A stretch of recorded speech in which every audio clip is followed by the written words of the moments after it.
that in this Quran He has most certainly explained all kinds of lessons, all different dimensions to different lessons. And He has done so for the benefit of mankind. Elsewhere in Surah Al-Nahl, the ayah that I'm fond of quoting whenever I lecture, وَنَزَّلْنَا عَلَيْكَ الْكِتَابَ تِبْيَانًا لِكُلِّ شَيْءٍ. That ayah says almost the same thing as this ayah. And we send down the book on thee, O Muhammad alayhi salatu wasalam, in order that this book might explain all things.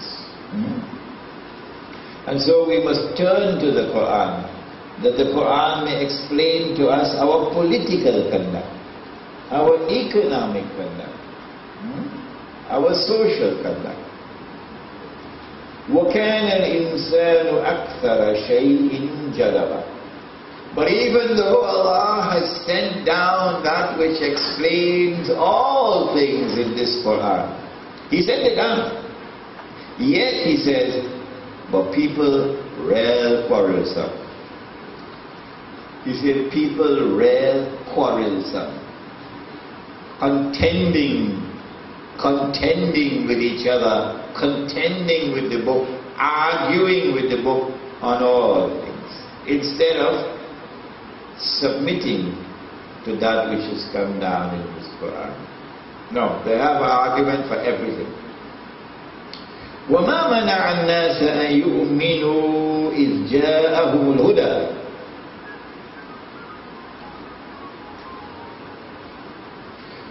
What is it? What is it that keeps people from achieving the state of Iman now that guidance has come to them? What is it?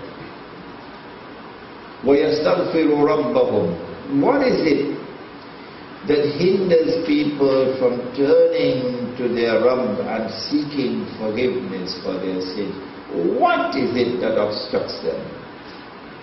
إِلَّا أَن تَأْتِيَهُمْ سُنَّةُ الْأَوَّلِينَ.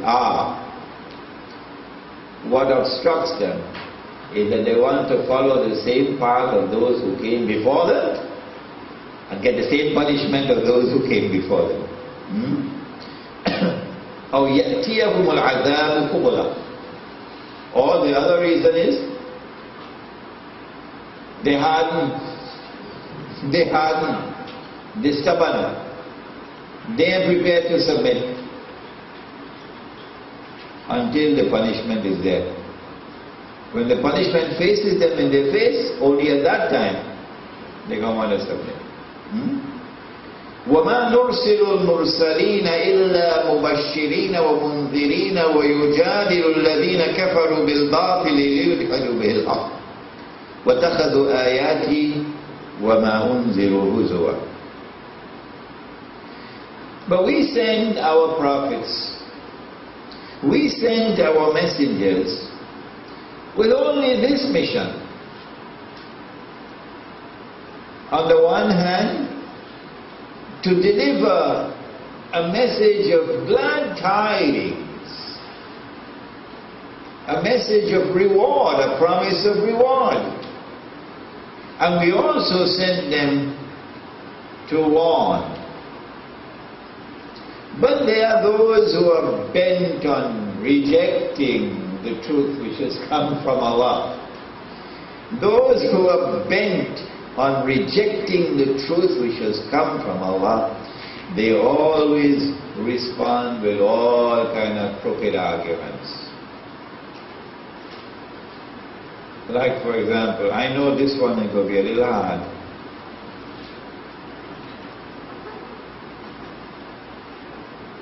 But Allah says in the Quran,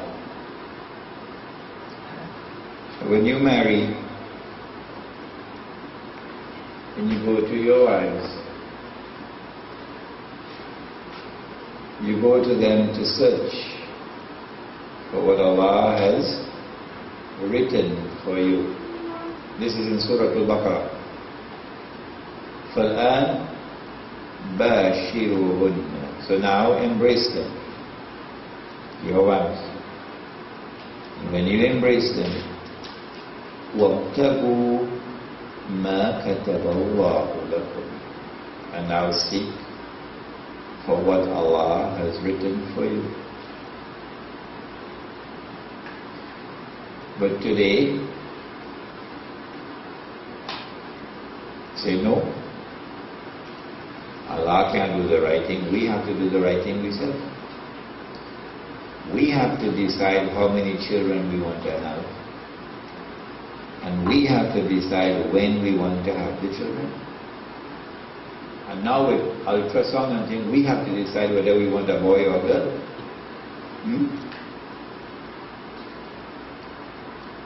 It's called Planned Parenthood. It's called family planning. It's called acting in a responsible way. But in fact it is attempting to take over from Allah.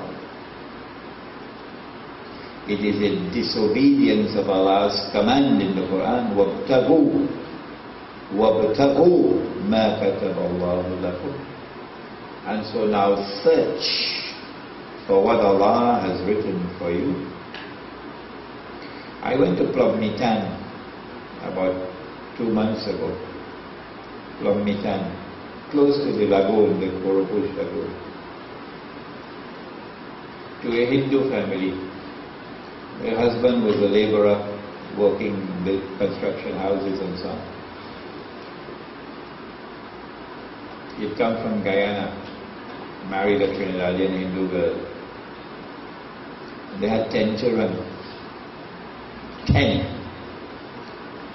And if you believe that those 10 children had any negative impact on that woman, there was a balata tree. And we'll go on there to get balata. And she climbed the balata tree. Luckily, I wasn't there when she climbed the balata tree, because I might have got a heart attack. A woman who had 10 children, and she climbed the balata tree.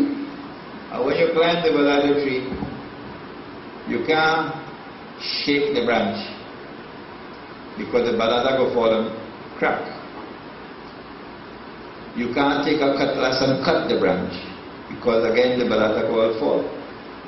You have to take a saw and saw the branch, so that the balata don't fall and come down with the branch. And she went up the balata tree and she had the saw in her hand and she was sawing all these branches. And husband explained to us that when you cut the branches, new branches will grow. Imran didn't know these things. 10 children. And they were poor. Very poor.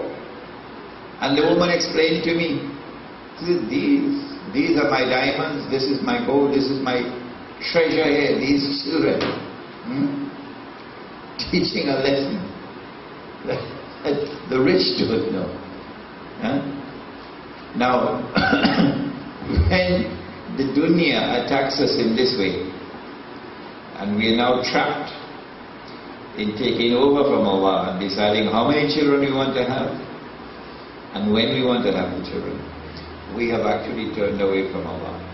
It is an act of fisq. It is an act of shirk.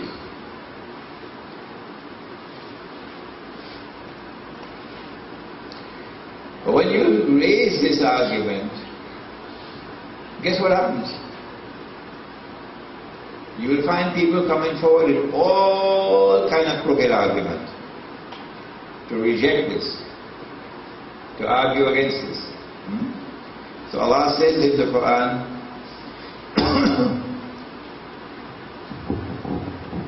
that they contend against the truth with all kinds of fallacious arguments in order to render that which is the truth, to render it void.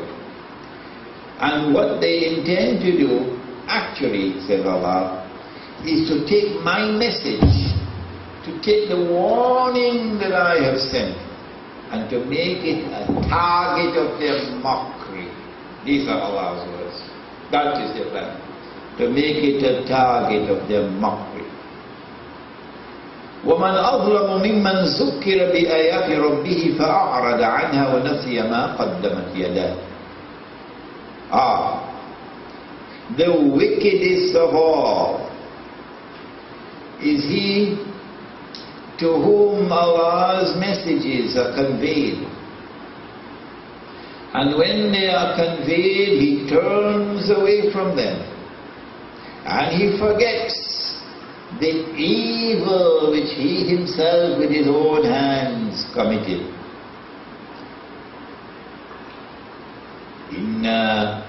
When people turn away from Allah, when they forget the evil which they themselves have committed, look at the punishment that Allah gives and you will see the world today. Listen to it. Inna ja'alna ala qulubihim akinna an yafqahuhu wa fi adhanihim waqara. Behold, over their hearts we have placed veils which prevent them from grasping the truth. And inside of their ears we have placed a deafness, so they can't hear. وَإِن تَدْعُوهُمْ إِلَى الْهُدَى, and if you were to call them to the right path, فَلَيَهْتَدُوا إِذًا أَبَدًا, they will never allow themselves to be guided. And so there are human beings whose hearts Allah has sealed, and no matter what we do, they will never listen to the truth, they will never accept.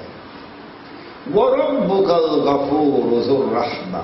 But despite the fact that Allah punishes some people that way, remember that He is truly one who forgives, one who is limitless in His rahmah, His kindness and His grace. لَوْ يُؤَاخِذُهُمْ بِمَا كَسَبُوا لَعَجَّلَ لَهُمُ الْعَذَابِ. If Allah were to take them to task for what sins and wrong deeds they have committed, He would indeed bring their punishment upon them with great speed. بَلْ لَهُمْ مَوْعِدٌ أَنْ يَجِدُوا مِنْ دُونِهِ مَوْئِلًا. But Allah has given a time limit, and when that time limit has expired, they will find no help, no escape, no redemption. So they might be flying high now, although they are sinful, but they have a time limit. And when that time limit comes, they finish. وَتِلْكَ الْقُرَىٰ أَهْلَكْنَاهُمْ. These are a people, these are communities for whom we have ordained destruction. لَمَّا ظَلَمُوا. We have ordained their destruction because these are a people who commit zulm, wickedness, injustice, oppression. وَجَعَلْنَا لِمَهْلِكِهِمْ مَوْعِدًا. Although their destruction has been ordained and written, yet there is a certain time which must transpire before the punishment comes upon them. So you might be living in a world with people all around you whose destruction is already ordained, but it's only time before that destruction comes upon them.